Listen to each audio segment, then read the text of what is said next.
Terima kasih buat semuanya yang sudah mengunjungi dan bantu support channel Dongeng Donghua ini. Semoga selalu dilancarkan usahanya, dimurahkan rezekinya, dan dimudahkan segala urusannya. Bagi yang baru bergabung, jangan lupa bantu subscribe. Aktifkan tanda lonceng. Klik like, komen, dan share channel Mimin ke penjuru alam semesta. Oke, mari kita kancutin ceritanya. The First Order, Bab 411-420. Dongeng Donghua. Bab 411. Senjata baru.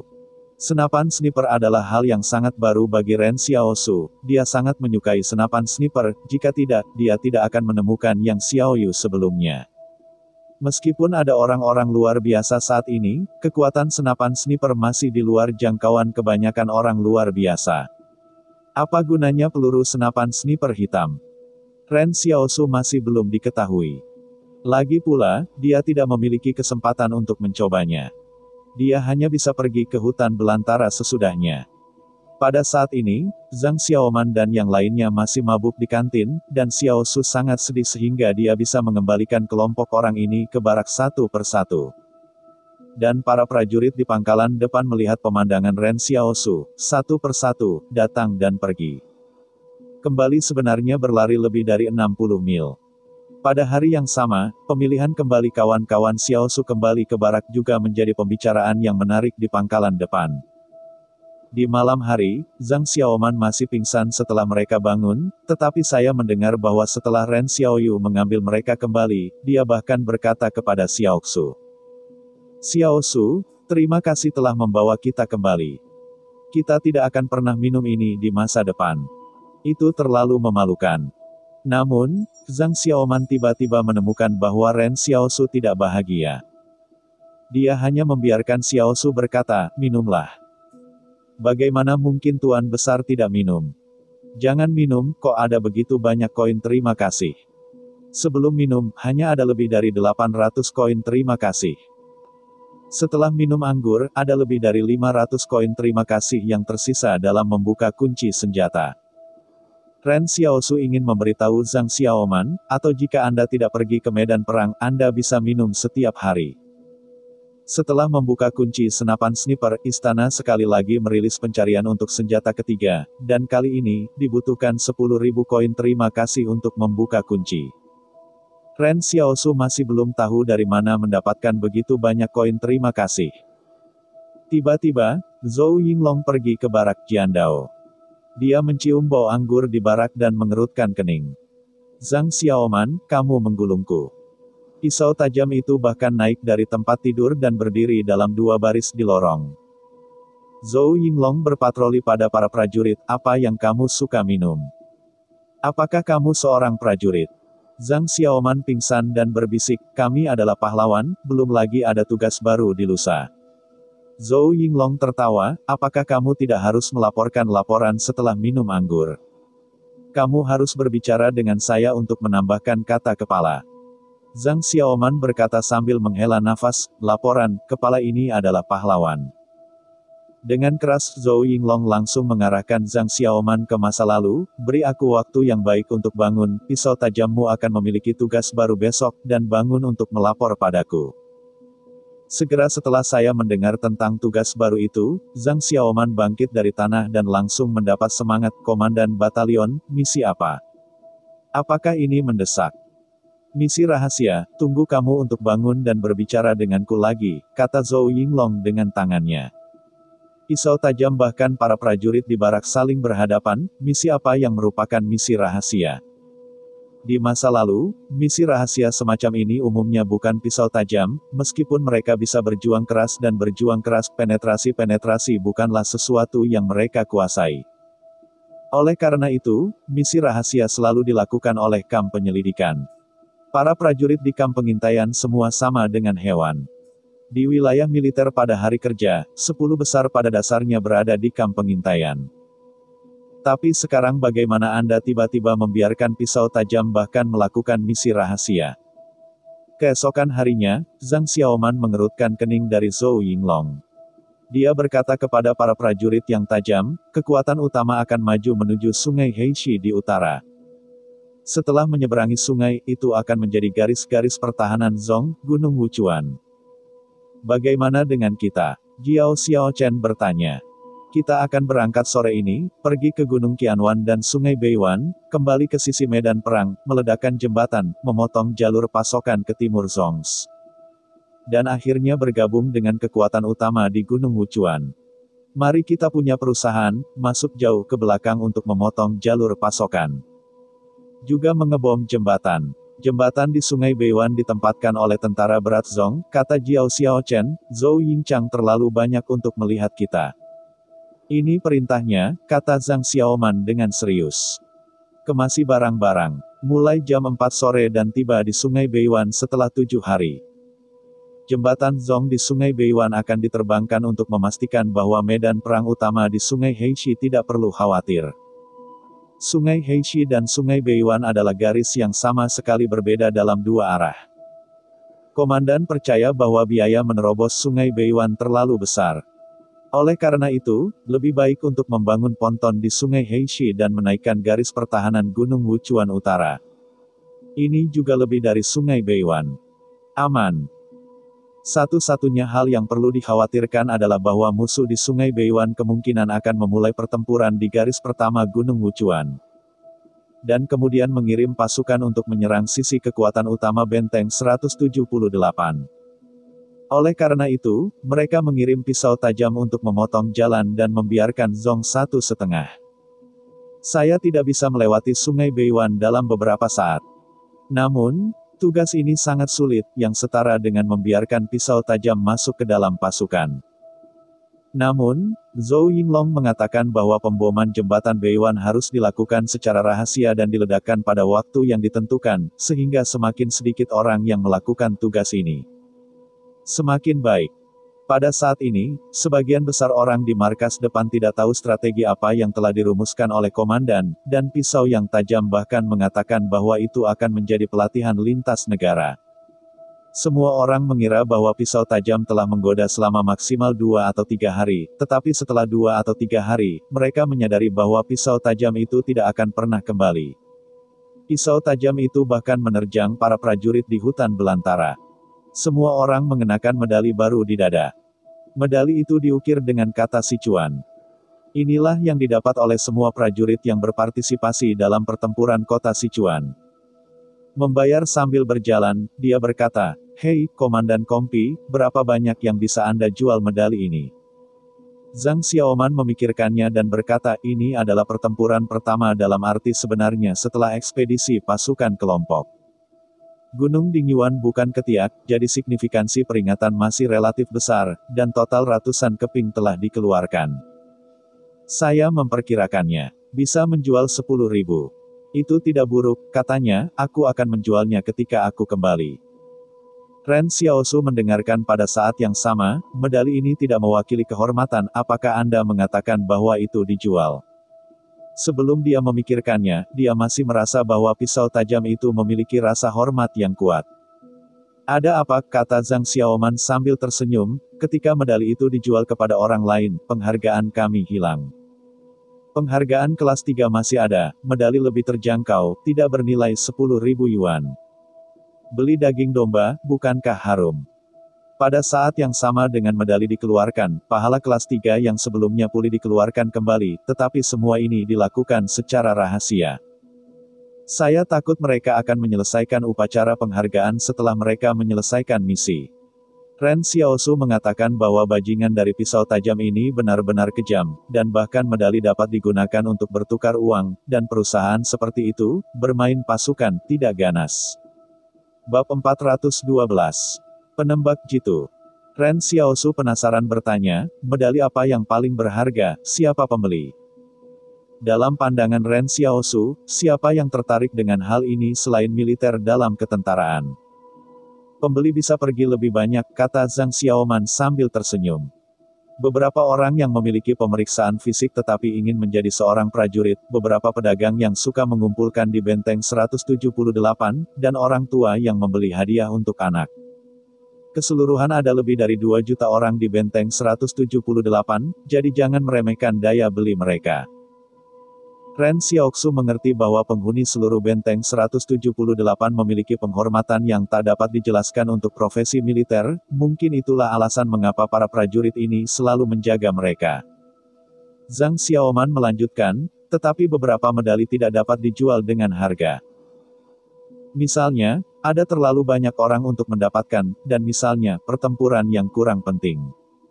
Rata-rata keluarga hanya akan membeli ratusan medali untuk anak-anak. Medali semacam ini hanya untuk para kolektor yang bersedia menerimanya. Kami adalah pertempuran pertama di kota Sichuan, dan jumlah medali kecil, sehingga nilai pengumpulannya relatif tinggi. Lalu jika pedang kita yang tajam bertarung sendirian dan membuat prestasi besar, bukankah akan ada medali yang lebih berharga? Tanya Ren Xiaoxu. Itu tentu saja, kata Zhang Xiaoman sambil tersenyum, tapi pahala yang besar sangat bagus, tetapi itu akan mati. Ren Xiaoxu diam, jalan menuju jembatan Teluk Utara ini tidak sampai ke jalan, ketika mereka melewati kota Sichuan lagi, api di sana telah padam, seluruh reruntuhannya berwarna hitam. Seperti api penyucian yang dihantui oleh monster. Zhang Xiaoman memandang kota Sichuan jauh dan lebar dan berkata, saya tidak tahu seperti apa dunia sebelum bencana. Jika Anda tidak melihatnya, Anda semua akan terangkat.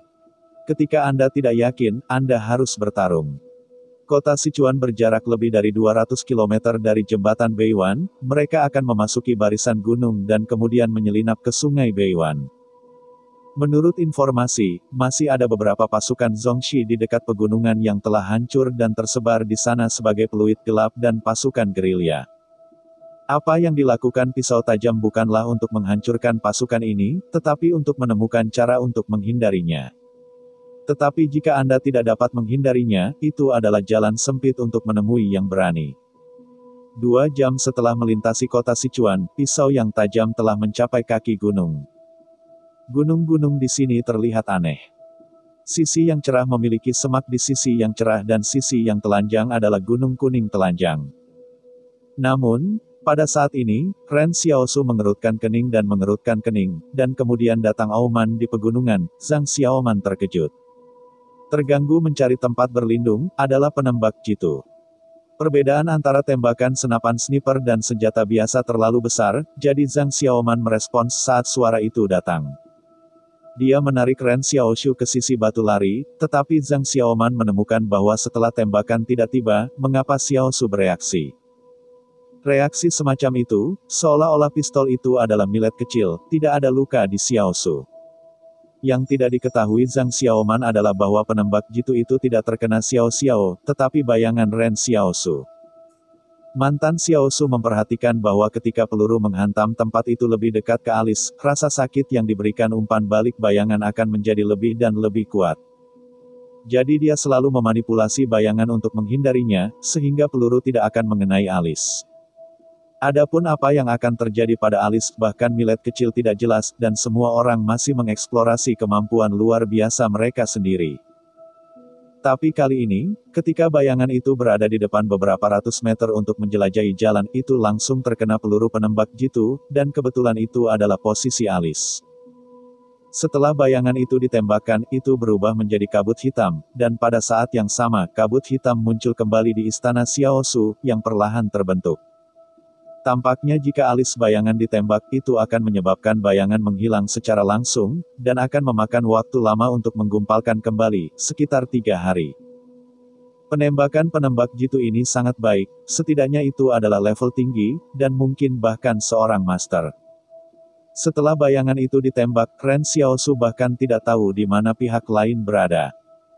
Dia hanya bisa menilai posisi pihak lain pada pukul 12 sesuai dengan posisi di mana suara tembakan terdengar. Hanya setelah pihak lain berhasil dalam bidikan ini, saya tidak tahu apakah ada perubahan orientasi. Ren Xiaoxu tersentak, dia menembak target 400 meter jauhnya, dan pria itu pada jam 12. Sekarang aku tidak yakin bahwa kita tidak berada dalam jangkauannya. Kisaran senapan sniper terlalu jauh, di hutan gunung, ada semacam kejutan yang tidak terduga. Zhang Xiaoman, yang berada di sebelahnya, berkata, saya tidak berharap Zong menyembunyikan seorang penembak jitu di pegunungan ini. Sulit untuk melakukannya.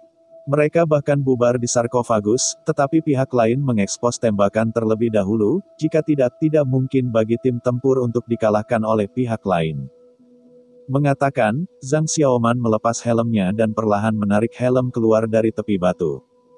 Dengan suara keras, helm itu benar-benar terkena peluru penembak jitu yang kuat. Apa yang istimewa, kata Zhang Xiaoman dengan sakit gigi, kami berada dalam jangkauannya. Jiao Xiaochen berkata dengan keras di belakang sarkofagus batu lebih dari 10 meter jauhnya. Komandan Kompi, apa yang harus dilakukan sekarang? Hal khusus ini seperti kucing bermain dengan mouse, hanya bisa menyusut di sini, memikirkan cara untuk tumbuh. Kamu adalah ibu dari tikus itu, Zhang Xiaoman agak salah dalam hatinya, tetapi dia dapat memiliki cara yang baik, sekarang singkapannya sudah mati. Dominasi penembak jitu di medan perang tercermin di sini. Seseorang tidak dapat membunuh sebuah perusahaan dan menekannya di belakang sarkofagus. Musuh dapat mengalahkan Anda, tetapi Anda tidak dapat mengenai musuh. Kecuali Zhang Xiaoman bersedia menggunakan rekan-rekannya sebagai umpan meriam, mengorbankan sekelompok kawan, dan kemudian menyelesaikan perubahan strategis orang lain. Apakah Anda ingin menghubungi pangkalan depan dan membiarkannya diperkuat? Seseorang bertanya. Zhang Xiaoman menghela nafas, sudah terlambat. Butuh 3 hari bagi orang-orang yang pergi ke pangkalan untuk datang ke sini. Pada saat itu, penembak jitu mungkin telah memanggil pasukan gerilya Zhongxi di pegunungan. Apakah Anda ingin melihat apakah kita lebih sabar dengan penembak jitu ini? Jiao Xiaochen berkata, atau tunggu sampai malam, mari kita ambil shift malam. Kamu benar-benar jenius, dan kamu lebih sabar daripada penembak jitu, kata Zhang Xiaoman sambil tersenyum. Dan dia menyergap di gunung ini, pemandangan itu jelas merupakan penglihatan malam ketika dia memukulmu seperti bermain. Apa yang harus saya lakukan? Tampaknya sudah mati.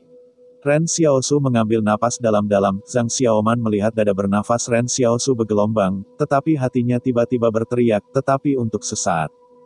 Dia tiba-tiba mendapati murid Ren Xiaosu berubah menjadi merah. Hancurkan kota, buka. Saat berikutnya, Ren Xiaosu tiba-tiba bergegas keluar dari balik batu, kecepatannya luar biasa.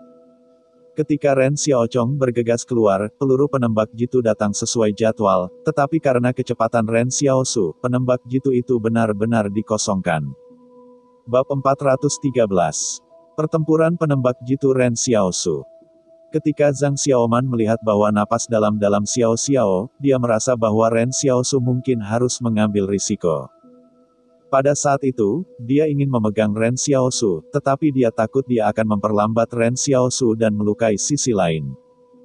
Akibatnya, apa yang tidak terpikirkan oleh pisau tajam itu adalah sosok Ren Xiaoyu yang keluar hampir menyilaukan, dan itu terlalu cepat. Dalam ingatan Zhang Xiaoman saja, warna merah di lubang Ren Xiao sulit untuk dilupakan. Apakah kemampuan ini? Jika demikian, maka Xiaosu harus sama dengan Su Xianchu, dan memiliki kedua kemampuan. Ketika Su Xianchu mengungkapkan dua kemampuan luar biasa, ia bisa iri pada 178 pria benteng itu. Semua orang mengatakan bahwa Su Xianchu adalah putra takdir. Kebanyakan orang menginginkan kemampuan luar biasa. Akibatnya, Su Xianchu memiliki dua orang. Ini adalah yang terpisah di benteng 178. Tapi setelah hari ini, itu bukan satu-satunya. Zhang Xiaoman dengan tegas percaya bahwa Ren Xiaosu harus memiliki dua kemampuan luar biasa. Mereka memiliki orang yang kuat dan luar biasa. Hanya saja Zhang Xiaoman tidak bisa membantu tetapi khawatir tentang keselamatan Xiaosu. Meskipun lebih baik untuk bergegas keluar daripada menekannya di belakang sarkofagus, mereka masih jauh dari posisi penembak jitu. Sulit bagi Ren Xiao untuk ingin membunuh penembak jitu. Ayo pergi. Ketika dia membiarkan Xiaosu bergegas keluar, dia berkata, jangan pindah ke sini, tunggu aku kembali. Hanya butuh 30 detik untuk menghancurkan kota itu. Xiaosu menghitung bahwa dia telah berjalan ke lembah tempat penembak gelap itu. Aku takut ada jarak setengah kilometer namun, untuk menghindari penembakan penembak jitu, dia harus mengambil rute yang tidak teratur untuk menghindari tembakan. Di hadapan penembak jitu melalui hampir 500 meter ruang terbuka, orang biasa begitu kering sama dengan menemukan kematian, tetapi Ren Xiao hanya bisa berjudi. Penembak jitu itu disembunyikan di semak-semak pada jam 12, seperti burung pemakan seram. Dia melihat pisau tajam di pandangan. Ketika dia menentukan bahwa tidak ada penembak jitu di perusahaan, dia mulai kucing. Permainan mouse. Setelah penembak jitu menembakkan bayangan hitam dari orang yang diduga luar biasa itu, ia menekan semua kompi di balik sarkofagus batu itu. Ia ingin secara perlahan menyiksa kelompok itu sehingga mereka tidak dapat bertahan hidup dan mati. Penembak jitu sendiri dapat menghabiskan 3 hari 3 malam di semak-semak, dan dia tidak percaya bahwa kelompok prajurit biasa ini dapat melakukan hal yang sama. Waktu di belakang sarkofagus tersiksa. Penembak jitu bahkan percaya bahwa hanya dibutuhkan sekitar 6 jam. Perusahaan di belakang sarkofagus tidak akan mampu menahan keruntuhan mental dan bergegas keluar dari sarkofagus untuk membunuhnya.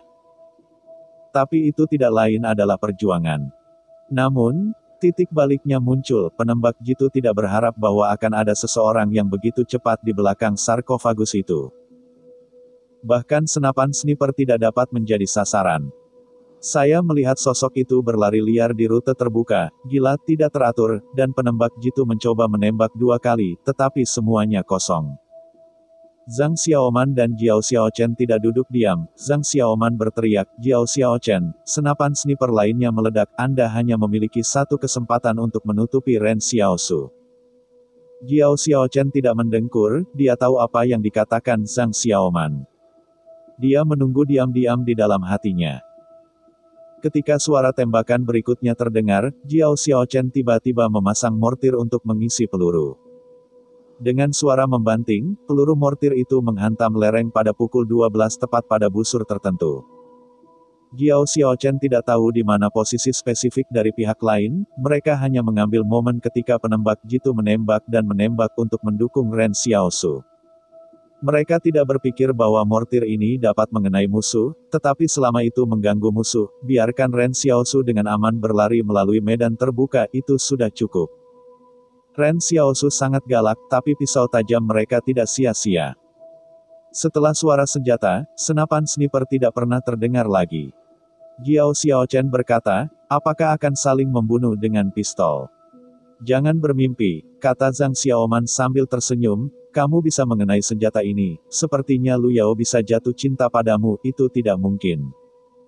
Aku sudah menikah, dan aku juga menyebut Lu Yao, Jiao Xiaochen juga mengangkat, aku pikir kamu memikirkannya sendiri. Pria benteng 178 yang tidak ingat dia, Zhang Xiaoman melirik Ren Xiaosu. Dia menemukan bahwa Ren Xiaosu telah berhasil berlari ke titik buta dari visi penembak jitu. Dia berkata, ayo bersembunyi, dan sisanya akan diserahkan kepada Ren Xiaosu. Saya percaya dia bisa membunuh penembak jitu. Pada saat ini, Xiaosu bersembunyi di lembah dan terengah-engah. Penembak jitu memberinya banyak tekanan. Jika dia tidak memulai kota, dia mungkin tidak menyembunyikan peluru yang lain. Ren Xiaosu berlari keluar dari belakang Siji, dan itu juga dipikirkan dengan baik. Sebelum dia dan Yang Xiaoyu bereksperimen sekali, dia bisa melihat apakah Yang Xiaoyu bisa menembaknya dengan kecepatan tinggi. Tentu saja, Yang Xiaoyu tidak akan benar-benar menembaknya. Dia hanya menilai bahwa jika Xiaosu tidak membuka kota, maka laju penembakan Yang Xiaoying akan menjadi 100%. Jika kota dibuka, laju penembakan Yang Xiaoyu akan turun menjadi 70%. Pada saat itu, Xiaosu sedikit marah, bahkan jika dia membuka kota, dia hanya bisa membuat laju penembakan Yang Xiaoyu turun menjadi 70%.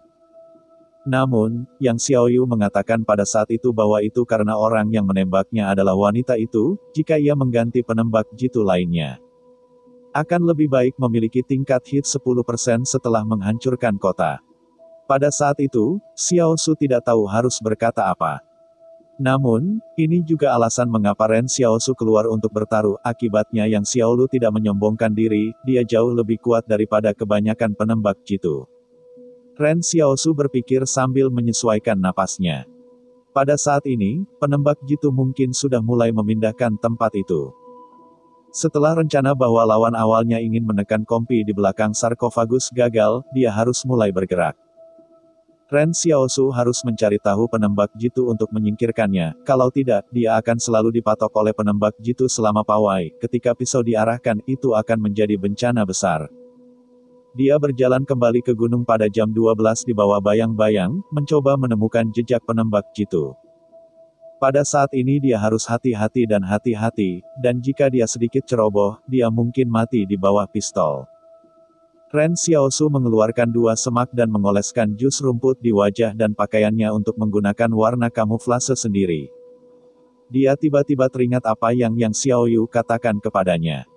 Ketika 2 penembak jitu bertemu di hutan belantara, siapapun yang pertama kali mengekspos siapa yang mati pertama adalah aturan penembak jitu. Ren Xiaosu mengambil senapan sniper hitam keluar dari istana. Dia diam-diam berkata, "Aku seorang penembak jitu sekarang." Kemudian, setelah penembak jitu lainnya meninggalkan gunung pada jam 12 di mana ia akan bergerak. Ren Xiaosu berjalan menaiki gunung dengan senapan sniper, ini adalah pertama kalinya dia berburu sniper. Bab 414 Atur serangan balik. Suatu ketika Ren Xiaosu dan Yang Xiaoyu mempelajari senapan sniper, Yang Xiaoyu memiliki pemahaman umum tentang keterampilan yang telah dikuasai Ren Xiaosu. Dalam kata-katanya, keterampilan senjata canggih telah melampaui sebagian besar orang di dunia. Hanya penembak jitu yang selalu istimewa, ini adalah kelompok orang yang paling luar biasa di dunia, jadi berhati-hatilah saat menjumpainya. Ren Xiaosu sangat jelas bahwa itu berbahaya untuk mengejar penembak jitu di hutan belantara. Metode penembakan penembak jitu dari pihak lain lebih mungkin daripada dirinya sendiri. Tapi tidak masalah, Ren Xiaosu lebih akrab dengannya daripada bagaimana menemukan mangsa di hutan belantara. Pada saat ini, Xiaosu berada di semak-semak, dan dia mencoba menemukan jejak dari sisi lain. Penembak jitu sangat berhati-hati dan tidak membuang sampah domestik selama sehari. Penembak jitu harus membawa jatah tunggal, tetapi pihak lain tidak pernah membuang tas jatah individu, dan diperkirakan akan diambil jatahnya setelah makan. Sehingga tas yang ditinggalkan ini tidak akan mengungkapkan keberadaan mereka. Bahkan di padang belantara, sangat berhati-hati untuk tidak meninggalkan jejak kaki di tanah lunak, jalan batu untuk mengambil jalan batu, dan bahkan bersiap untuk berjalan melalui sungai. Gunakan sungai untuk menghapus jejak mereka. Ketika Ren Xiaosu melihat semak di depannya, dia melihat daun-daun yang tidak teratur di bawah semak itu, dan dia menentukan titik di hatinya. Pengejaran telah berlangsung selama sehari, dan penembak jitu tidak yakin apakah ada yang mengikutinya. Dia belum pergi jauh, tetapi dia selalu dalam lingkaran besar karena dia masih ingat memasuki gunung. Perusahaan, itulah kelebihannya. Jika Anda membunuh perusahaan, saya khawatir dia akan dipromosikan ke jurusan.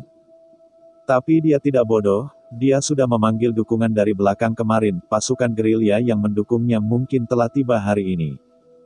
Kemarin sebenarnya sangat mendebarkan, untungnya, dia meninggalkan tempat penyergapan lebih awal, atau dia mati di bawah mortir. Pada saat itu, penembak jitu juga agak mencurigakan. Urutan pertempuran mana yang merupakan perusahaan ini, dan penyesuaian sementara mortir dapat secara akurat mengenai posisi serangan sebelumnya. Tapi yang membuatnya paling menindas adalah prajurit yang bisa menghindari peluru dengan kecepatan murni. Bahkan, ketika dia melihat bayangan di pemandangan pada hari pertama, dia secara tidak sadar memikirkan benteng 178 Xian-Xiancu yang terkenal, bahkan para bandit di hutan belantara tahu bahwa bayangan itu adalah tanda Su Xiancu. Bagaimana mungkin dia tidak tahu? Jika Anda membunuh Su Xiancu, maka promosinya ke mayor hampir merupakan masalah memaku. Penembak jitu adalah jenis unit khusus. Meskipun mereka tahu bahwa supernatural sangat kuat, mereka sama-sama jelas bahwa yang luar biasa tidak bisa membantu tetapi membanting peluru. Oleh karena itu, penembak jitu itu tanpa sadar mencari sosok Su Xiancu di perusahaan, tetapi dia belum pernah melihat Su Xiancu, dan dia tidak tahu yang mana. Penembak jitu memutuskan untuk meninggalkan bayangan terlebih dahulu, dan jika dia tidak bisa mengalahkan bayangan itu, dia akan mundur. Akibatnya, ia berhasil kehilangan bayang-bayang, yang membengkak kepercayaan dirinya, dan yang luar biasa tidak berbeda. Setelah merobohkan bayang-bayang itu, dia berpikir bahwa seluruh kompi sudah berada di telapak tangannya, tetapi kenyataan membuatnya harus bangun. Tidak semua visi dinamis sekuat yang Xiao Yu, dan tidak semua saraf motor sekuat yang Xiao Yu. Jadi pada saat ketika Xiao Su bergegas keluar dari belakang Si Ji, penembak jitu bahkan merasa sulit untuk menangkap lintasan Ren Xiao Su di bidang penglihatan. Dia nyaris tidak membuka 3 tembakan, ketiga tembakan jatuh, dan pada saat itu dia bangkit dan mengambil pistol dan pergi, tidak lagi jatuh cinta. Penembak jitu sangat jelas bahwa orang yang luar biasa ini lebih kuat dari yang dia bayangkan dan dia membutuhkan waktu yang lebih baik. Penembak jitu melirik ke langit dan menunda hari, dan pasukan gerilya akan segera tiba. Namun, pada saat ini, arah mulut gagak tua tiba-tiba menjerit. Penembak jitu itu awalnya tidak bergerak di semak-semak, tetapi dia mendengarkan suara. Yang jelas merupakan unit gerilya yang dia panggil untuk menyerang tentara. Dalam keadaan apa, bagaimana unit gerilya diserang di Laoyao? Dia ragu-ragu dan memutuskan untuk melewati insiden itu, tetapi ketika dia baru saja membalik punggung bukit dan melihat situasi gagak tua, dia langsung merasa salah. Saya melihat bahwa penembak jitu dengan cepat berbalik dan bersembunyi di balik punggung bukit. Sebuah tembakan di kejauhan, peluru mengenai posisi di mana dia berada. Itu adalah penembak jitu. Pihak lain sebenarnya memiliki penembak jitu. Tapi itu tidak benar. Saya telah mengamati perusahaan untuk waktu yang lama. Tidak ada penembak jitu di tim. Bagaimana bisa benda besar senapan sniper disembunyikan? Jika pihak lain memiliki penembak jitu di perusahaan, ia tidak akan menyergap seluruh pisau. Pada saat ini, pasukan gerilya yang datang untuk mendukung para Ravens tua dikelilingi oleh tongkat merah-merah yang tersembunyi di bawah semak-semak. Dan tanaman aneh ditaburi dengan buah berwarna khaki. Buah itu menghantam gerilyawan, dan itu dapat langsung mematahkan tulang orang-orang. Jika dipukul di dada, tulang rusuk akan patah, dan orang yang terluka akan memuntahkan darah. Jumlah gerilyawan tidak terlalu sedikit. Para penembak jitu telah melaporkan situasinya. Musuh adalah sebuah kompi, jadi para gerilyawan mengirim 2 kompi secara langsung untuk bergabung dengan para penembak jitu, tetapi kompi yang diserang lebih dekat dan tiba lebih dulu. Awalnya mereka berpikir bahwa kemenangan ada dalam genggaman. Selama unit gerilya tiba, mereka akan dapat segera menghancurkan benteng 178. Sebuah perusahaan yang tidak dikenal, hasilnya adalah bahwa bahkan bayangan musuh belum terlihat. Perusahaan pertama telah menderita lebih dari setengah dari kerusakan. Setengah dari mereka masih bergulat dengan rotan berduri, mencoba keluar dari daerah yang dikendalikan oleh rotan berduri. Namun, Ren Xiaosu tidak akan memberi mereka kesempatan. Lemparkan beberapa granat melalui pintu bayangan, dan seluruh gagak tua akan kembali diam. Penembak jitu yang bersembunyi di balik punggungan berkeringat dingin. Apakah rotan berduri adalah kemampuan yang luar biasa? Ada 2 orang luar biasa di perusahaan ini. Pihak lain tampaknya berharap bahwa pasukan gerilya akan datang dalam serangan awal, tetapi kenyataannya, tujuan menyerang gerilyawan adalah untuk memimpin diri mereka sendiri. Untungnya, saya bereaksi dengan cepat, atau saya kehilangan pistol saya. Metode senapan sniper dari pihak lain belum tentu bagus, tetapi cukup menyeramkan. Pada saat ini, penembak jitu pasukan Zong tidak lagi memiliki temperamen, dia bahkan tidak bisa menilai berapa banyak musuh yang ada di gunung, dan berapa banyak orang luar biasa yang ada. Dia mengambil peralatan komunikasi dan menghubungi markas besar Beiwanhe. Serigala beracun memanggil markas, meminta dukungan, dan menemukan 178 benteng Su Xianchu, berulang kali, telah menemukan 178 benteng Su Xianchu dan tidak diketahui luar biasa. Unit gerilyawan telah diserang, meminta dukungan tambahan. Penembak jitu tidak berani mendukung yang besar. Dia merilis nama Su Xianchu dan berharap bahwa markas Beiwanhe dapat mengirim lebih banyak orang untuk membunuh pihak lain. Bab 415. Tidak memperhatikan metode. Ren Xiaosu melihat posisi tembakan, dan ada beberapa penyesalan di hatinya. Metode senapan snipernya sedikit lebih buruk. Hanya beberapa detik kemudian untuk menghitung kecepatan angin, dan dia bahkan berlari penembak jitu lainnya.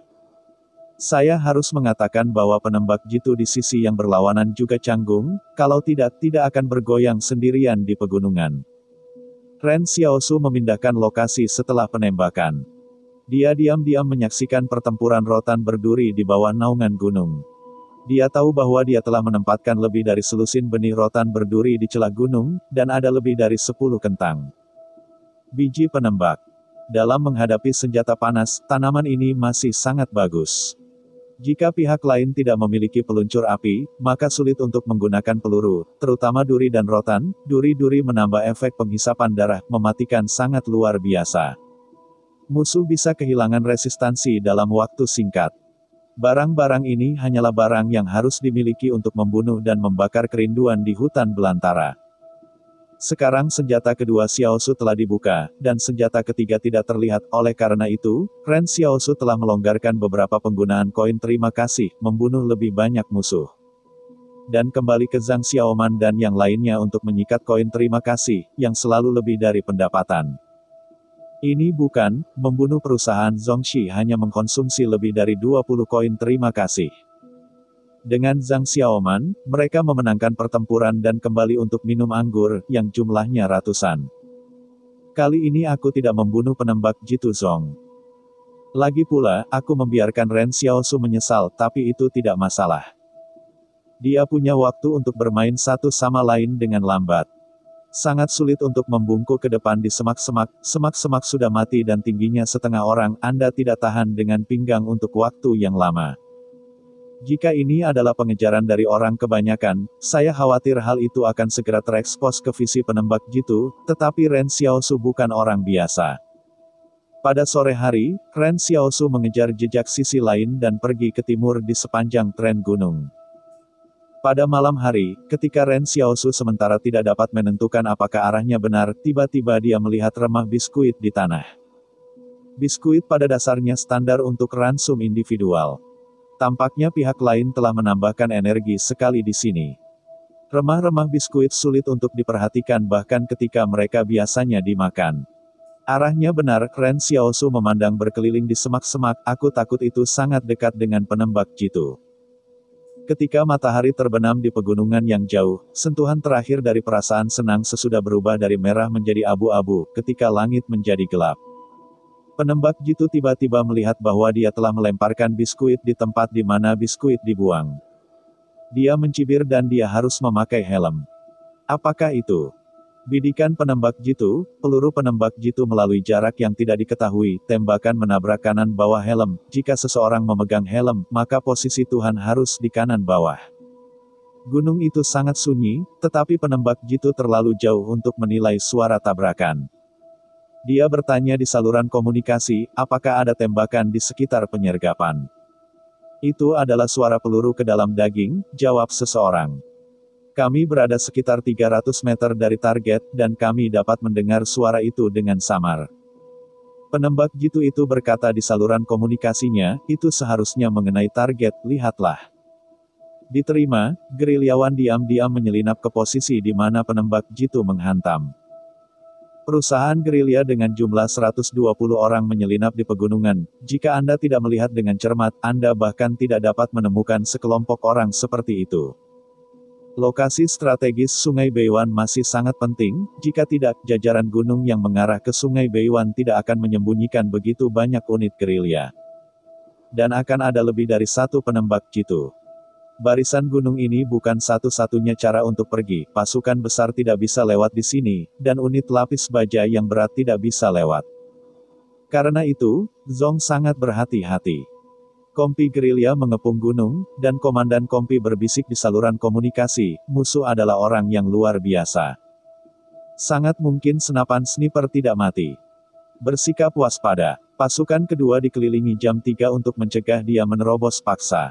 Ini sudah memasuki malam. Jika ada pelarian, tim lain akan segera membawa perlengkapan penglihatan malam. Sekalipun musuh bisa ditembak, kompi gerilya Zong belum santai. Namun, ketika kompi gerilya secara bertahap memperketat pengepungan, komandan kompi tiba-tiba melihat tanah di atas tembakan, dan ada kaki belakang babi. Seorang prajurit gerilya mendengus dan bertanya di saluran komunikasi, tunggu, bagaimana mungkin ada kaki belakang seperti itu?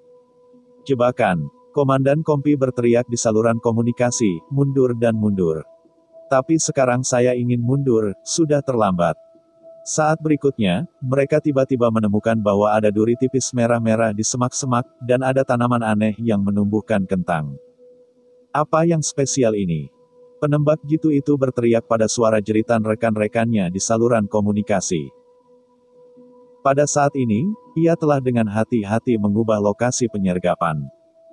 Dalam ruang lingkupnya sendiri, ia sekali lagi melihat rotan seperti tentakel api penyucian, mencekik itu menyerang semua kehidupan dalam ruang lingkup. Penembak jitu Zong takut. Dia bahkan tidak berani membawanya. Dia berteriak di kejauhan dan dia akan bergabung dengan kekuatan utama pasukan gerilya. Ini bukan musuh yang bisa dia tangani. Ini adalah dua perusahaan, ada 240 orang, dan kematiannya tidak jelas. Tapi penembak jitu tidak mengerti, bagaimana lawan mengambil kaki belakang babi dan naik gunung. Tiba-tiba, suara ledakan granat di belakangnya, penembak jitu langsung terkejut, dapat melempar granat itu, apakah itu berarti bahwa musuh sangat dekat dengannya? Jangan lupa bantu subscribe channel Dongeng Donghua ini. Penembak jitu memiliki beberapa keputusasaan di dalam hatinya, tetapi dia tidak menyerah, tetapi terus merangkak ke depan, bahkan berguling menuruni bukit dengan kemiringan lereng. Kali ini, Ren Xiaosu telah memenangkan sedikit. Penembak jitu itu dengan sengaja melemparkan remah biskuit dan ingin menjadi millet kecil. Biarkan saja Xiao Xiao memikirkannya, penembak jitu yang sangat berhati-hati di depan, bagaimana bisa tiba-tiba menjatuhkan remah biskuit, sehingga Ren Xiaosu merasa bersalah. Karena itu, ada sesuatu untuk mengatur serangan balik. Namun, Ren Xiaosu masih memiliki beberapa penyesalan. Dia masih jauh dari penembak jitu. Dia hanya tidak dapat menentukan posisi lawan, jadi dia hanya melempar dua granat dengan Shadow Gate, tapi sayangnya dia tidak meledakkan pihak lain. Yang Xiaoyu mengatakan sebelumnya bahwa kadang-kadang di medan perang, penembak jitu yang bangga kadang-kadang bersikeras menggunakan penembak jitu untuk mengakhiri kehidupan penembak jitu lainnya.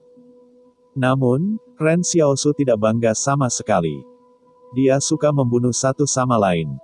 Adapun cara membunuh, itu tidak terlalu penting. Lagi pula, dia adalah pemain dengan keterampilan senjata canggih, yang sangat dibanggakan. Prajurit yang dilanda pedang, tentu saja, adalah bagaimana mewujudkannya, bukan untuk memperhatikan metode. Bab 416. Double Kill. Maniak. Musuh memanggil dua kompi gerilya, dan tentu saja mereka harus mati. Namun, Ren Xiaosu tiba-tiba merasa ada sesuatu yang salah. Mengapa dia membunuh dua perusahaan gerilya untuk membunuh seorang penembak jitu? Niat saya sendiri adalah untuk membunuh penembak jitu, bagaimana bisa menjadi kelompok untuk membunuh perusahaan gerilya? Apakah ini akan dikejar lagi, apakah unit gerilya di seluruh gunung dihapuskan? Masalahnya adalah bahwa sniper tidak lepas, dan pisau tajam di bagian belakang tidak bisa bergegas ke gunung. Faktanya, Ren Xiaosu sangat jelas. Tidak ada cara untuk pisau tajam untuk mendapatkan penembak jitu. Sangat sulit untuk bertarung. Lebih dari 180 orang bergegas keluar. Bisakah Anda membunuh seluruh perusahaan dengan penembak jitu? Saya khawatir peluru yang Anda bawa tidak cukup. Hanya saja kali ini, Ren Xiaosu berharap bahwa bahkan banyak pisau tajam akan hidup dan kembali. Sehingga akan sangat keras kepala untuk mengejar penembak jitu ini yang dapat menjadi bahaya tersembunyi. Bahkan dengan pasukan gerilya, dua perusahaan terpadu tewas. Terus ke timur, saat ini Ren Xiaosu telah terhuyung-huyung dari posisi pisau tajam di belakang, tetapi tidak masalah, membunuh penembak jitu, ia secara alami dapat kembali dan menemukan pisau tajam. Pada saat ini, dia tidak terlalu khawatir tentang penembak jitu itu.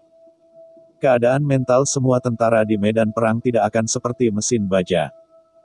Ketika penembak jitu dua kali melihat bahwa rekan-rekannya terbunuh oleh duri raksasa, mentalitasnya sudah dekat dengan tepi kehancuran. Ini juga karena dia adalah penembak jitu, dan mentalitasnya selalu menjadi salah satu mata pelajaran pelatihan utama, jadi sekarang dia masih bisa mempertahankan alasannya dan terus melarikan diri. Jika diubah menjadi prajurit biasa untuk melihat pemandangan yang mengerikan, saya khawatir saya sudah kedinginan. Banyak orang berpikir sebelum mereka pergi ke medan perang orang-orang yang takut mati, bahkan jika kawan-kawan saya sudah mati, saya akan berjuang sampai detik terakhir.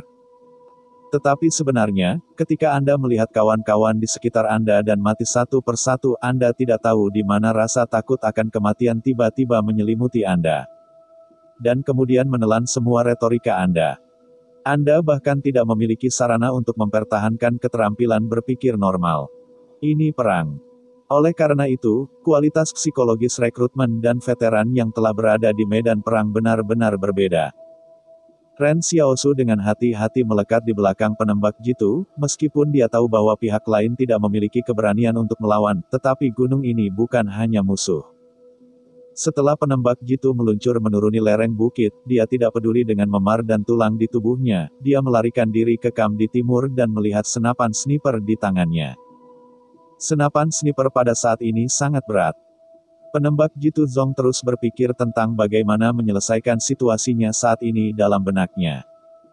Dia pasti akan pergi ke pengadilan militer setelah dia kembali. Jelas bahwa dia memanggil bala bantuan, dan markas belakang sebenarnya mengirimnya 2 kompi gerilya, tetapi kompi gerilya berhasil bertemu, dan dia sendiri selamat dan melarikan diri kembali. Saya khawatir bahwa setelah kembali ke kamp militer, gendarmeri akan segera mengambil ulasan isolasi untuk melihat apakah ia dicurigai memata-matai. Sejujurnya, beberapa mata-mata di medan perang tidak bisa melakukan ini padanya. Bahkan jika gendarmeri mengkonfirmasi bahwa dia tidak dicurigai sebagai mata-mata, saya takut dia akan menjadi sasaran kritik publik karena kegagalannya memerintah. Masa depan yang hebat sudah pasti hilang. Itu hilang ketika dia menembak bayangan darinya. Namun, pada saat ini, penembak jitu tertegun, dan dia berpikir bahwa dia linglung dan berjalan ke lapangan terbuka. Ini adalah tabu bagi penembak jitu. Bahkan ruang terbuka ini hanya berjarak 5 meter. Penembak jitu tiba-tiba melaju ke semak-semak baru di depan.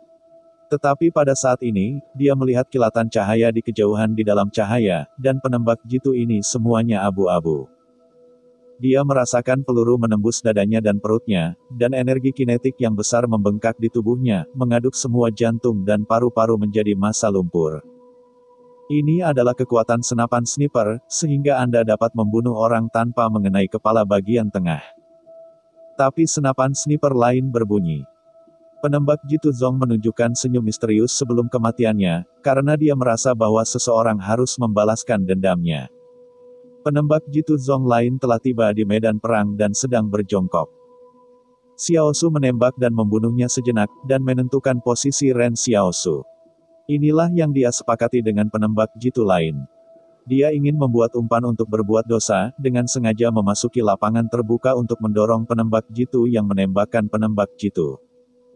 Dalam kesannya, metode penembakan musuh tidak begitu baik, sehingga selama dia bergerak cukup cepat, dia mungkin bisa meninggalkan kehidupan, sehingga dia tidak harus pergi ke pengadilan militer. Ini adalah taruhan, selama itu bisa membunuh sniper-sniper 178, itu adalah pertaruhan untuk menang. Kualitas psikologis penembak jitu kuat, bahkan jika dia membunuh 240 kawan, dia masih mencoba berpikir tentang bagaimana melakukan serangan balik. Sayangnya, itu hanya sedikit lebih buruk. Sesaat sebelumnya, ketika Xiaosu melihat penembak jitu Zong terpapar ke ruang terbuka, ia tidak ragu untuk menarik pelatuk ke arah penyergapan.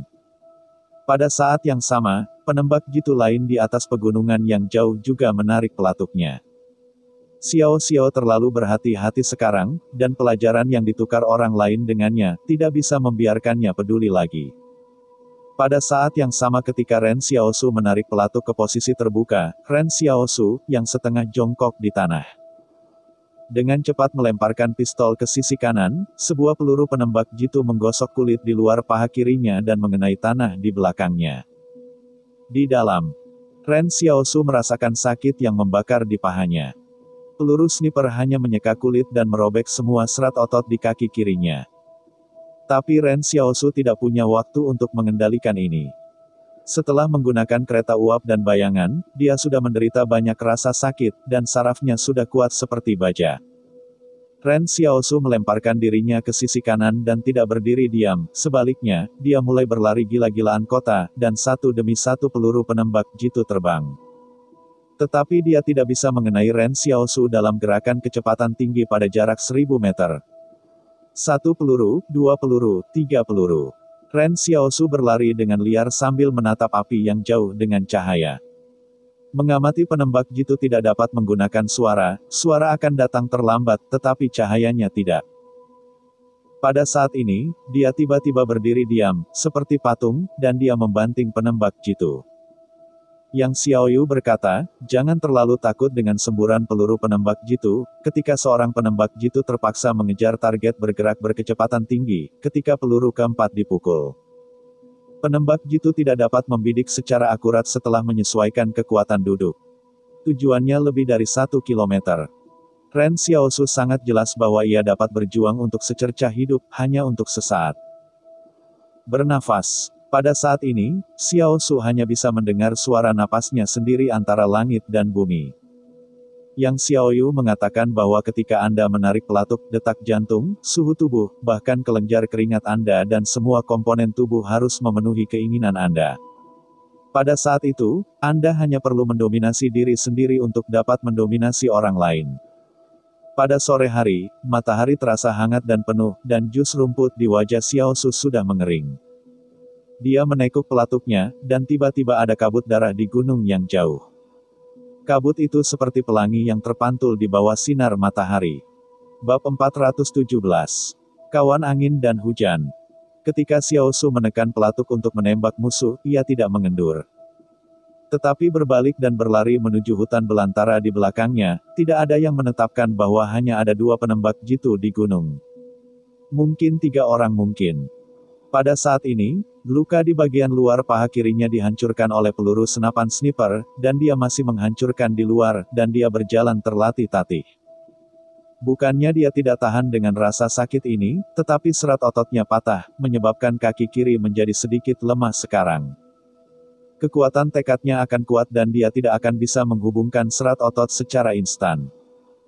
Jadi tetap dengan kalimat yang sama, hal yang paling berbahaya ketika berjalan di atas tali adalah selalu 3 langkah terakhir. Mereka yang bisa mengambil ketiga langkah ini hanya dilengkapi dengan tali. Pertempuran ini menghabiskan banyak energi untuk Xiaosu, apakah itu untuk menghancurkan perusahaan gerilya, atau untuk bertarung dengan penembak jitu, yang beberapa kali. Itulah yang tidak pernah ditemui oleh Xiao Xiao. Faktanya, pihak lain bukanlah penembak jitu top. Dalam kata-kata yang Xiao Ying, tidak ada penembak jitu top di barat laut, dan tidak ada yang bisa menandinginya. Ren Xiaosu sendiri bukan ahli kebijaksanaan, ia hanya belajar cara bertarung dan cara berburu. Objek yang digunakannya untuk berburu adalah binatang buas yang tidak keberatan, tapi sekarang dia adalah seorang penyumbang gagasan. Mungkin master pemburu yang sebenarnya ada di sini, dia akan mencibir apa yang telah dilakukan Xiao Xiaosu, misalnya, jika dia bertaruh pada tembakan keempat tidak boleh mengejar sejauh ini. Atau sebenarnya dia memiliki kesempatan untuk membunuh itu penembak jitu, tetapi dia tidak menemukan kesempatan. Jika Yang Xiaolu hadir, saya takut penembak jitu akan bodoh dan metode penembakannya sangat buruk. Bagaimanapun, Ren Xiaosu masih membuat kemajuan dan masih berpikir. Musuh sudah mati, ini yang paling penting. Ren Xiaosu mengintai di semak-semak di belakang punggungan untuk waktu yang lama. Dia ingin melihat apakah ada penembak jitu ketiga dan ingin melihat bagaimana gerilyawan Zong bereaksi. Bagaimanapun, pasukan gerilya telah memiliki 2 penembak jitu dan 2 tim kompi di sini. Tidak mungkin membiarkan mereka begitu kecil sehingga mereka ada di sini. Namun, juga dimungkinkan bahwa pasukan gerilya tidak akan dapat memprovokasi sisi ini dan hanya mundur ke Sungai Beiwan, ini juga mungkin, terutama tergantung pada bagaimana partai lain memilih. Setelah menunggu lama, Ren Xiaosu tidak melihat pasukan gerilya dan kemudian seseorang dikirim, seolah-olah untuk melepaskan gunung. Ren Xiaosu memikirkannya, tetapi memutuskan untuk kembali untuk bertemu dengan pisau tajam terlebih dahulu. Dia keluar selama hampir 2 hari, dan dia tidak tahu apa yang terjadi pada bagian belakang. Namun, pada saat ini, dia tiba-tiba melihat sejumlah besar pasukan di arah utara selatan mengelilinginya. Dia adalah penggilingan kecil, ini bukan karena dia menyerah gunung, melainkan menghabiskan waktu mengumpulkan tentara dan mengirim sekelompok langsung ke pegunungan. Berniat untuk sepenuhnya menghilangkan gunung. Ini untuk mengelilinginya. Ini bermain besar, bermain perusahaan bahkan mengirim grup. Ini terlalu menarik untuk umum. Tengkorak Ren Xiaosu sedikit menyakitkan. Mereka juga mengatakan bahwa mereka akan menyeberangi jembatan Sungai Beiwan dari sini. Bagaimana mereka bisa melewatinya? Dia berbalik dan membungkuk untuk berlari di belakangnya, dan dia harus lari dari pengepungan. Ketika berlari, Ren Xiaosu masih memikirkan apakah dia bisa menanam rotan berduri untuk membunuh para prajurit kelompok Zongxi ini. Ada terlalu banyak orang lain. Tidak realistis untuk membunuh kelompok itu, tetapi itu sedikit lubang. Namun, Ren Xiaosu menemukan bahwa mungkin ketika penembak jitu menyerukan penyelamatan, dia sudah melaporkan tanaman mengerikan di semak-semak ke belakang. Akibatnya, para prajurit pasukan Zongxi ini bahkan tidak berjalan di semak-semak, mereka hanya berjalan di sepanjang naungan perbukitan dan tidak memiliki semak panjang. Mereka sangat berhati-hati. Selain itu, Ren Xiaosu benar-benar melihat bahwa ada beberapa orang di tentara Zongxi yang membawa penyembur api. Dengan pemikiran ini, rotan berduri tidak berperan banyak, dan api padam. Harus mengatakan bahwa tanaman juga musuh alami. Melihat adegan ini, Ren Xiaosu tidak lagi merupakan penampang, terlatih-tatih menuju ujung gunung. Komandan Beiwan Hezong tampaknya juga telah pindah ke kemarahan yang nyata, dan tampaknya dia harus membunuh Xiaosu. Ketika Ren Xiaosu melarikan diri, ia menemukan bahwa tentara Zong ini selalu dapat menemukan posisi yang benar. Karena cedera, ia berencana untuk secara langsung menghancurkan Zongxi dan kemudian bergabung dengan pisau tajam. Rencananya sebenarnya hilang. Dalam proses pelariannya, dia bersembunyi di punggung bukit dan menoleh ke belakang. Dia menemukan lusinan tentara Zongxi memegang anjing-anjing besar. Anjing-anjing itu dapat menyeret orang-orang menjauh. Bahkan prajurit dewasa yang kuat dan sehat pun sedikit terseret. Tinggal mereka. Ren Xiaosu berpikir bahwa anjing ini dapat digunakan untuk naik dan naik. Bau darah, Ren Xiaosu tiba-tiba menyadari bahwa ia telah digosok oleh peluru penembak jitu musuh sebelum sisi kiri paha kirinya, meninggalkan luka tidak hanya membiarkannya melambat banyak, tetapi juga meninggalkan bau. Meskipun telah dilapisi dengan obat hitam, tetap saja tidak menutupi bau darah. Tampaknya tentara Zongxi mengejar diri mereka sendiri. Hanya saja Xiao Xiao tidak memiliki cara yang baik untuk menangani anjing-anjing ini. Bau darah di tubuhnya tidak dapat diatasi dengan membuang pakaian yang ternoda darah, kecuali dia menemukan aliran dan kembali ke lokasi di mana pisau terhubung. Tapi tidak ada sungai di dekat sini. Pada sore hari berikutnya, tentara Zong melihat bahwa mereka sudah lama tidak bertemu dengan Xiao Su, mereka melepaskan anjing-anjing itu dan membiarkan mereka mengejarnya dengan bebas. Gigi Millet kecil berikutnya sakit, bahkan jika dia terluka, aksinya lebih cepat daripada prajurit Zong, tetapi anjing itu tidak sama, hal ini juga merupakan variasi khusus. Lusinan anjing tidak memiliki darah dan daging, dan mereka berjalan melalui pegunungan. Ren Xiaosu melirik bayangan di istana. Pada saat ini, bayangan itu masih belum menyelesaikan kohesi. Kemudian, dia benar-benar harus berhati-hati untuk tidak membiarkan bayangan itu mengenai alisnya. Dia harus menyiapkan helm untuk bayangan itu. Dia menyaksikan puluhan anjing semakin dekat dan lebih dekat ke diri mereka sendiri, dan Xiaosu siap untuk melawan. Tanpa daya tembak Zong bagian belakang, dia tidak akan takut dengan anjing-anjing ini. Ren Xiaosu juga harus membunuh anjing itu di sini. Dia tidak bisa membawa Zong ke pisau tajam dan pergi ke sana. Namun, pada saat ini, senapan mesin di kedua sisi mulut gagak tua tiba-tiba mendengar suara senapan mesin, dan Xiao Xiao juga mendengar seseorang berteriak. Ren Xiaosu, ayolah, kami akan melindungimu. Saya melihat bahwa pisau tajam itu bahkan tidak tahu kapan pisau itu berada di bukit di kedua sisi mulut gagak tua, dan membangun garis pertahanan yang sederhana. Hanya beberapa detik upaya untuk membunuh anjing pemburu di belakang tubuh Ren Xiao. 6 atau 7. Ren Xiaosu tiba-tiba menarik nafas lega, apakah ini perasaan memiliki kawan seperjuangan? Ketika kamu perlu berdandan, seseorang akan tetap di belakang kamu untuk melindungi kamu dari angin dan hujan. Apa yang kamu lakukan? Datanglah, belasan anjing ini dilepaskan, berapa banyak tentara yang kamu kejar di belakang Xiao Sui? Zhang Xiaoman berkata dengan emosi, mengapa kamu pergi? Bab 418, hebat. Ren Xiaosu terlatih-tatih ke puncak gunung. Dia bersembunyi di balik benteng dan tersentak dan tersenyum, penembak jitu yang aku bunuh, dan bunuh dan dua kompi gerilyawan terbunuh. Punya sombong, kata Zhang Xiaoman sambil tersenyum, tetapi dia melihat ribuan Zongxi mengejar tentara di belakang anjing itu, dan segera tertawa. Kamu benar-benar membunuh dua kompi gerilya dan penembak jitu. Biasanya, pisau tajam itu terbiasa satu sama lain, jadi ketika Ren Xiaosu mengatakan berita yang mengerikan, semua orang tanpa sadar merasa bahwa Ren Xiaosu sedang menyombongkan diri. Ren Xiaosu berkata, ada banyak pengejar di belakang, dan mundur. Itu tidak bisa dilakukan, kata Zhang Xiaoman, kamu sangat galak, kamu bahkan tidak bisa menyeret kaki belakangmu, tetapi berapa banyak tentara yang datang hari ini, kamu semua terbunuh. Ren Xiaosu tiba-tiba menyadari bahwa Zhang Xiaoman sangat siap untuk mereka di sini, dan tampaknya siap untuk melawan penyergapan ini. Lian Chang, Jiao Xiaochen tiba-tiba berkata ke kejauhan, ayo mundur. Namun, pada saat ini, Zhang Xiaoman melihat ke arah tentara Zongxi di kejauhan.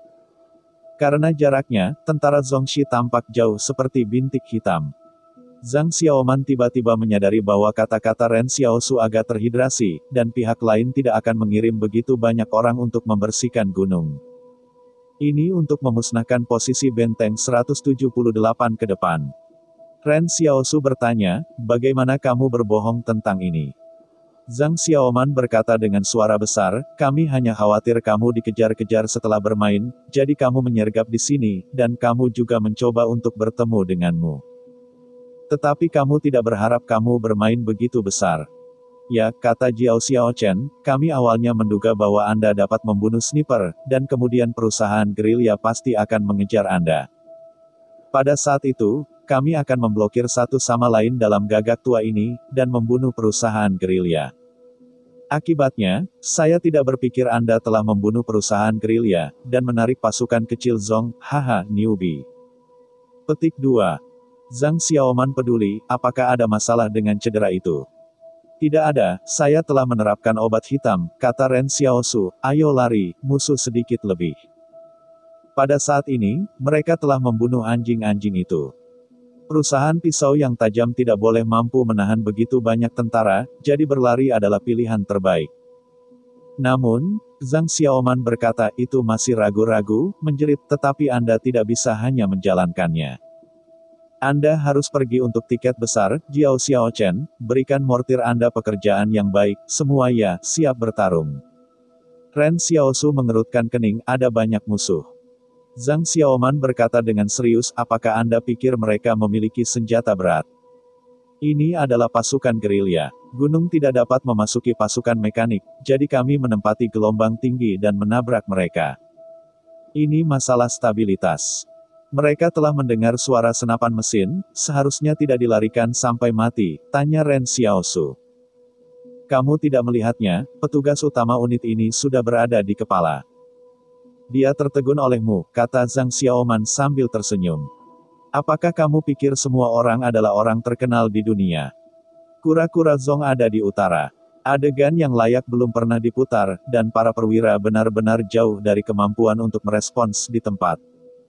Jangan berpikir bahwa menjadi seorang perwira bisa menjadi orang yang sangat keren dan cerdas.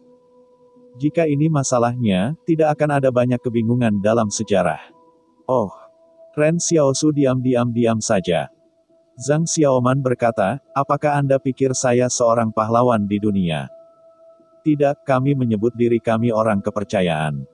Jika kami mengubah Zongxi menjadi Qingxi, komandan mungkin tidak mau mengirim seorang prajurit untuk membuka jalan bisnis. Jika ini adalah Qingxi pasukan perang, saya sekarang berbalik dan berlari.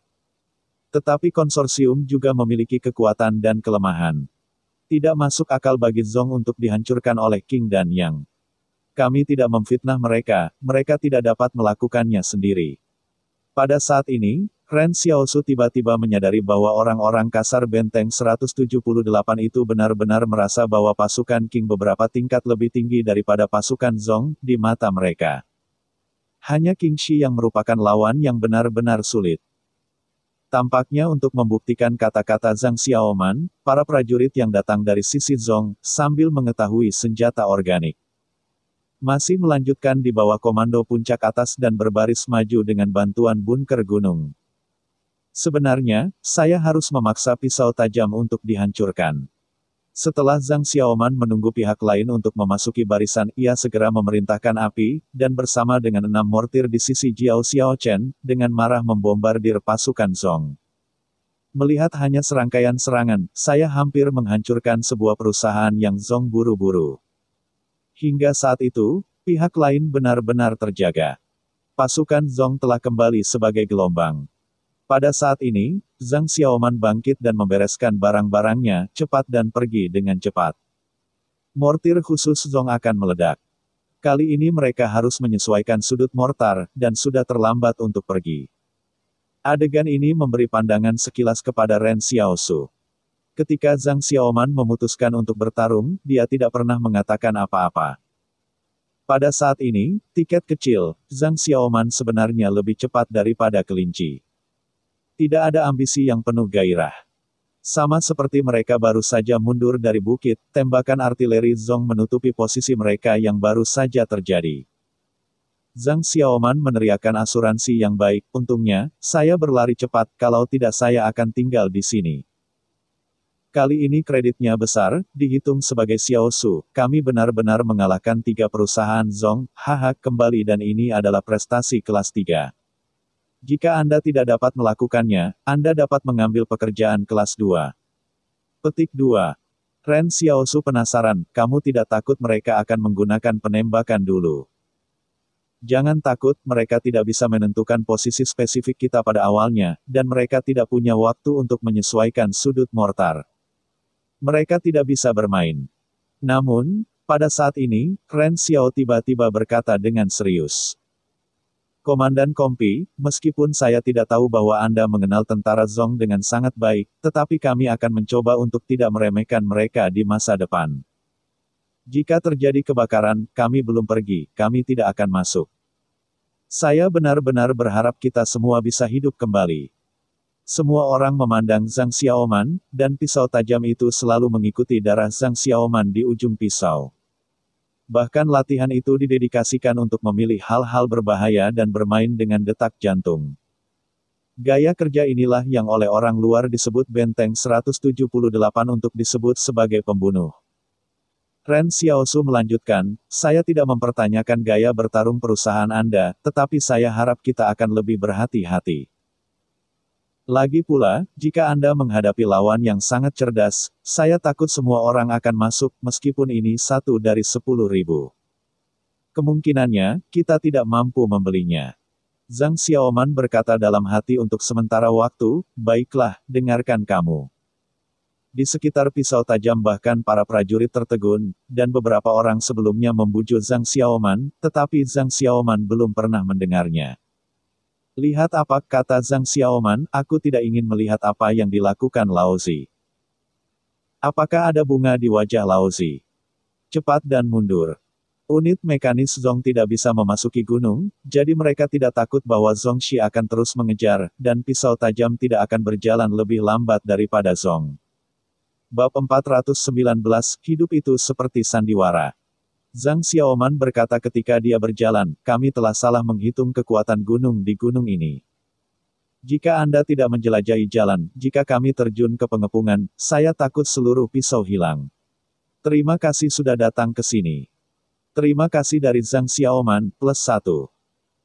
Ren Xiaosu memikirkannya dan berkata, ini bukan kreditku. Ini terutama untuk memecahkan penembak jitu. Pada saat itu, apakah kita tidak ditekan di batu? Tidak ada cara untuk memecahkan penembak jitu. Semua orang bergegas keluar dari sarkofagus batu. Jangkauannya mungkin lebih dari 1000 meter. Kami memiliki 6 senapan mesin berat. Kisarannya tidak lebih dekat darinya.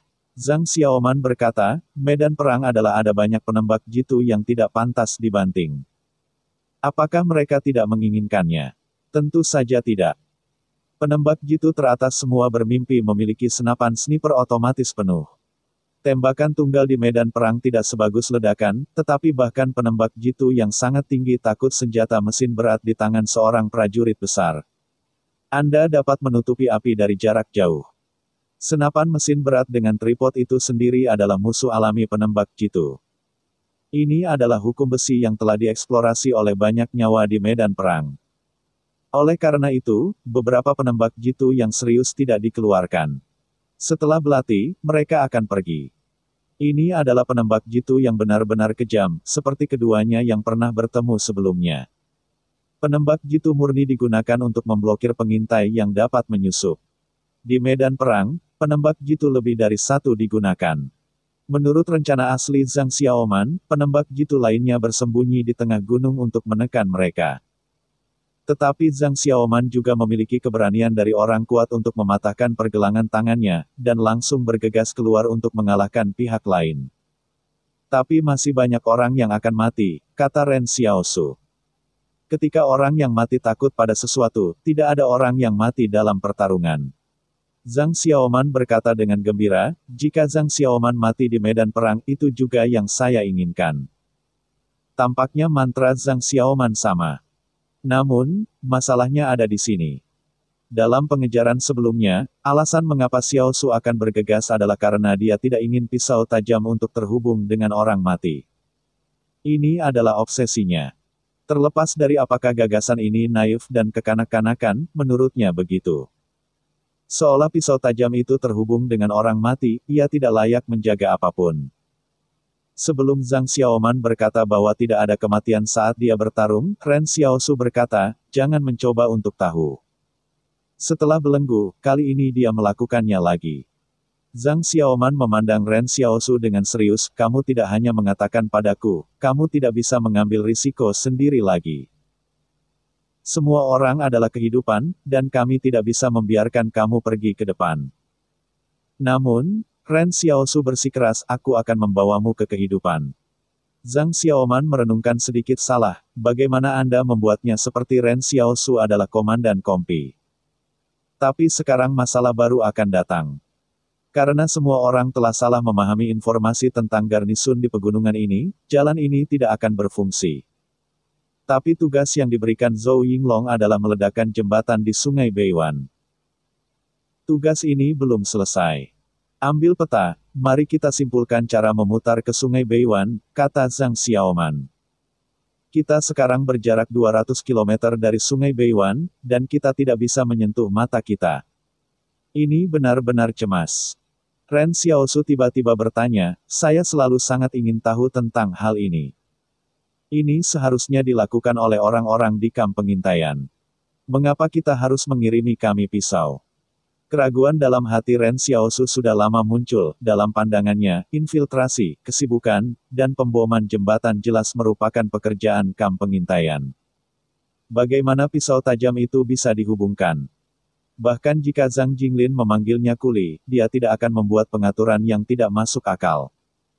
Zhang Xiaoman melihat Ren Xiaosu dan menjelaskan, pada saat ini, batalion penyerang Zhou Yingchang telah meninggalkan pangkalan depan dan menuju timur laut. Wajah yang cerah mengatakan bahwa mereka akan melintasi kota Sichuan untuk bergabung dengan kami, tetapi batalion penyerang sedang lewat. Setelah kota Chuanzhen, dia tiba-tiba berbelok ke utara. Dia berencana untuk tiba di Gunung Qiangwan dalam 3 hari dan secara paksa menyerang di sana. Mengapa ini? Ren Xiaosu bingung. Gunung Qiangwan tidak jauh dari Sungai Beiwan. Ini adalah stasiun militer kecil Zhongxi, tetapi medannya sangat sulit untuk diserang. Tempat ini dianggap sebagai titik dukungan defensif dekat Sungai Beiwan, dan didukung oleh Sungai Beiwan. Kam depan dan pisau tajam selalu menjadi cikal bakal benteng 178. Seluruh kam depan adalah ke arah timur. Itu adalah untuk menciptakan ilusi pasukan utama benteng 178 untuk maju, untuk membangun waktu bagi Sungai Heishi untuk membangun ponton, kata Zhang Xiaoman. Jawawut kecil berikutnya ini memahami bahwa tidak peduli apakah itu pisau tajam yang menghancurkan jembatan Beiwan atau kam penyerang untuk melawan Bei Mountain yang kuat. Itu adalah untuk menutupi maksud sebenarnya dari strategi tersebut. Pada saat ini, Ren Xiaosu tiba-tiba teringat satu hal, di markas depan, siapa yang Anda lihat Su Xianchu?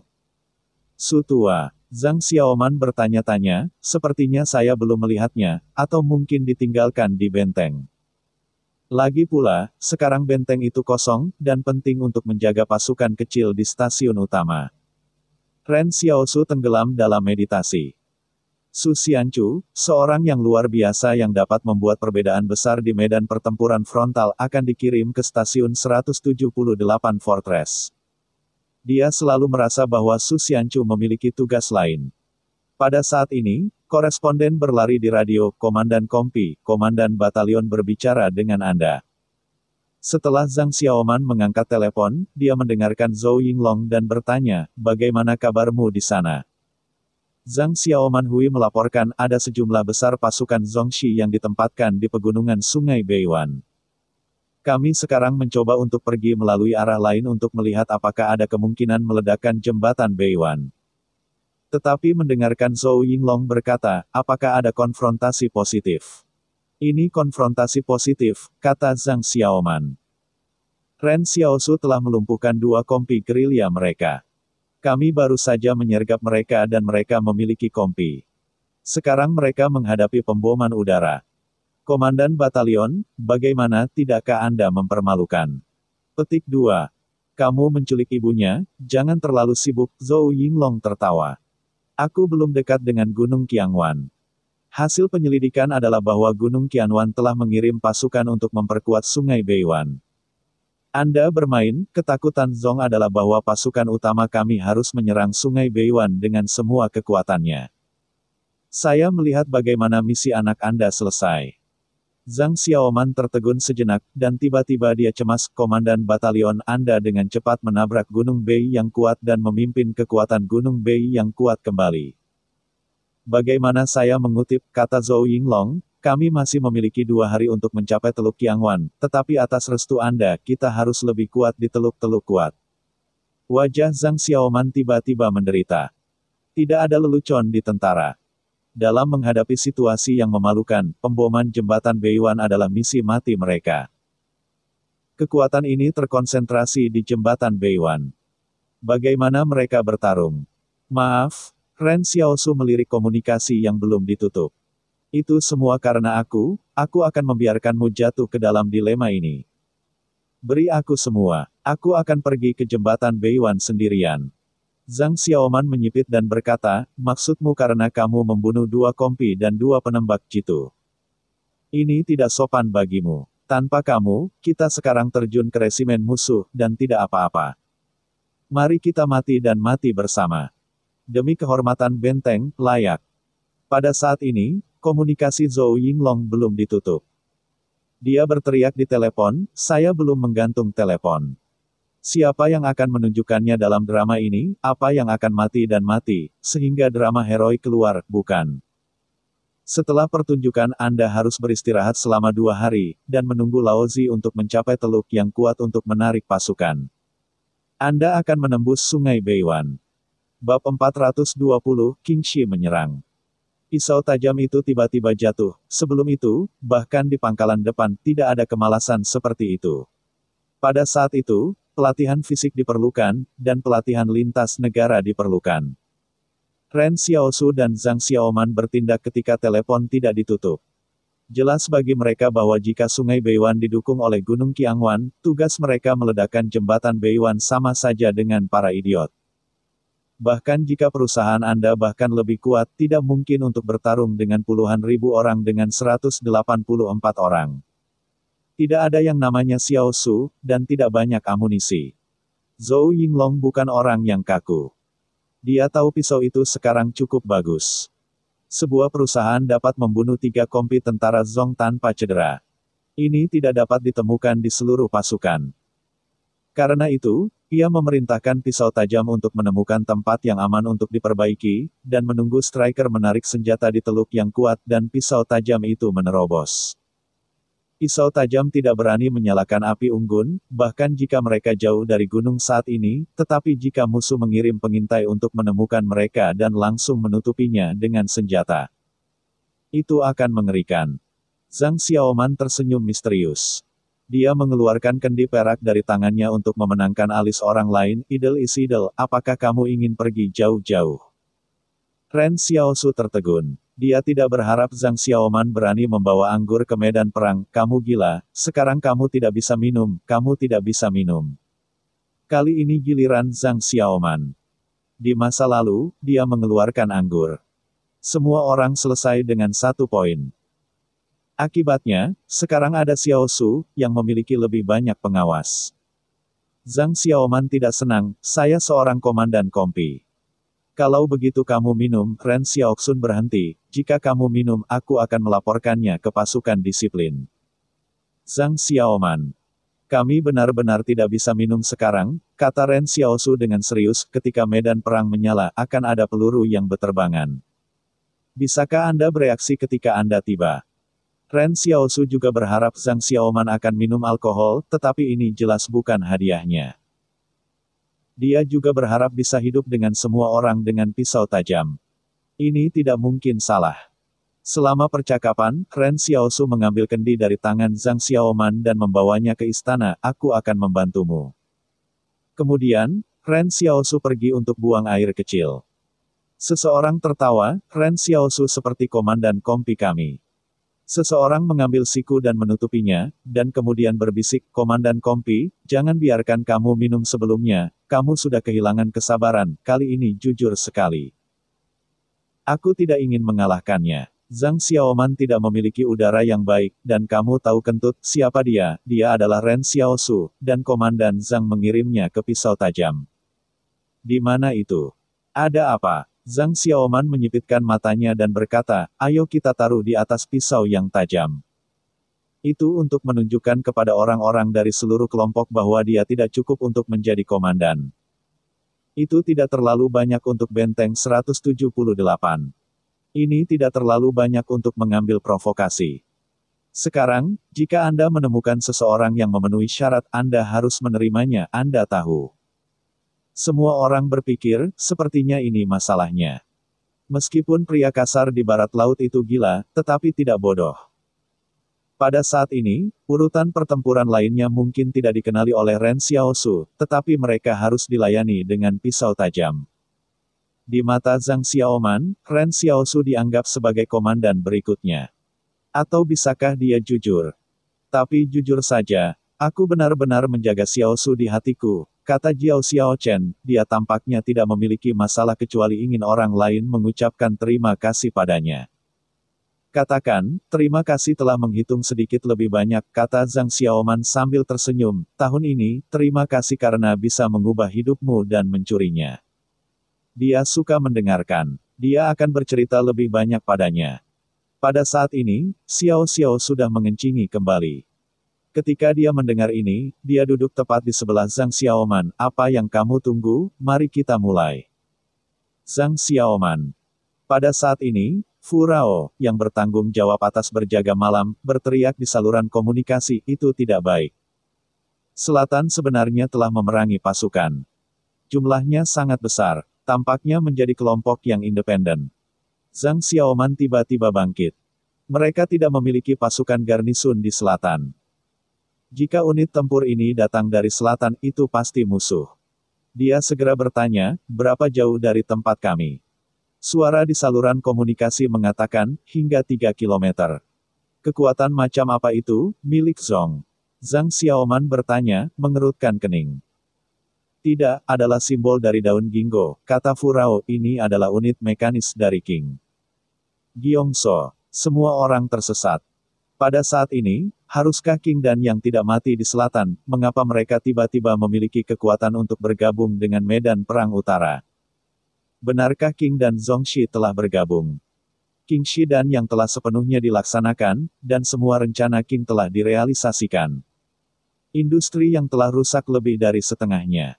Pada awalnya, yang dapat mengandalkan amunisi inventaris untuk bertarung, tetapi dalam waktu kurang dari 2 bulan, seluruh yang telah jatuh ke pasif situasi pemukulan. Selain itu, bahkan ada kekurangan amunisi di garis depan, dan ada kekurangan bahan karena hambatan perang. Saya harus mengatakan bahwa King benar-benar pintar, dia membudidayakan bandit di utara dan menghasut seluruh yang dengan harga paling murah. Sebelum Zhang Xiaoman berkata kepada Ren Xiaosu, jika mereka bertemu pasukan King di pegunungan, maka Xiao Xiaoman melarikan diri. Tentara reguler dibentuk di seluruh rezim. Dalam menghadapi seluruh rezim, sulit untuk mengatakan siapa yang menang dan kalah. Namun, bahkan jika perusahaan dibentuk pada tingkat yang sama itu pasti akan hilang. Tingkat kedua belah pihak sama. Karena itu, resimen independen Qing tiba-tiba datang ke utara, yang sepertinya bukan kabar baik. Pada saat ini, hanya Xiao Sui yang masih duduk di sebelah api unggun dan bermeditasi. Zhang Xiaoman berkata, mundur ke Gunung Bei yang kuat dan bertemu dengan Zhou Yingchang. Kelompok kemerdekaan Qingxi ini bukanlah sesuatu yang bisa kita lawan. Akibatnya, Ren Xiaosu tiba-tiba berkata, mereka mungkin tidak datang untuk mengalahkan kita. Apakah kamu gila? Zhang Xiaoman terkejut, pasukan Qingxi ini tiba-tiba muncul di tempat yang sangat dekat dengan kita. Bagaimana mungkin tidak mengenai kita? Akibatnya, Fu Rao tiba-tiba berkata di saluran komunikasi, tunggu, Komandan Kompi, unit mekanik mereka telah berhenti bergerak maju, dan bahkan mengirim seseorang untuk berjalan di sisi kita. Ren Xiaosu menghela nafas dan berdiri, mungkin mencari aku. Pisau yang tajam bahkan menghancurkan semua orang. Malam besar ini Qing tiba-tiba membuka pasukan mekanik ke utara. Apakah pasukan besar, Anda benar-benar mengatakan bahwa Anda datang kepada Anda? Ren Xiaosu menunggu dengan tenang ke arah selatan. Faktanya, dia tidak yakin dengan niat Qing sampai dia melihat Tang Zhou. Ya, cerita pun bersambung. Nantikan episode The First Order selanjutnya tetap di channel Dongeng Donghua ini. Terima kasih buat Anda yang sudah mengikuti alur dari channel Dongeng Donghua, dan yang sudah bantu subscribe. Semoga selalu diberi kesehatan, dilancarkan usahanya, dan dimurahkan rezekinya. Bagi yang suka dengan alur cerita Donghua yang lainnya, silakan cek di playlist, yang tentunya pasti tidak akan kalah seru ceritanya. Dan semuanya sudah Mimin rangkum di sana. Semoga bisa terhibur dan terima kasih.